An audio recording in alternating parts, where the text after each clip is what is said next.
Good morning sir, good morning. एक good news आहे sir की आपले सगळे प्रोजेक्ट्स अप्रूव्ह झालेत. मनीषा, संडासला गरम पाणी काढ. सर इग्नोर करा, माझे वडील गावावरनं कालच आले. सर ॲक्च्युली मला तुमचे सर शुअर सर शुअर. जेवून घे रे. हां जेवतो definitely. Sir am I audible? Sure ma'am, आपण डेफिनेटली भेटून मीटिंग करूया.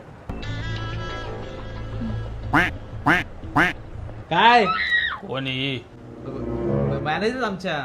हे बघ, माशाला पोहायला आणि बापाला खरं सांगतो, क्लायंटचा फीडबॅक खूप चांगला आहे. हे लाईट बिल भरून ये. अहो ऑनलाईन भरतो. ऑनलाईन फसवता, ते ऑफिसला जाऊन भरून ये. हे धर रे, हे पासबुक मध्ये एंट्री करून आण. अहो ते ऑनलाईन असतं काय गरज नाही. ऑनलाईन फसवतात. अहो यात काय फसवायचंय तुम्हाला? सर खरंच खूप वाईट झालं, मला कालच कळलं की तुमची आजी वारली. अहो टाळ्या कसले वाजवताय? अरे बाळकाव, तंबाखू मळतोय. अच्छा डबल घ्या.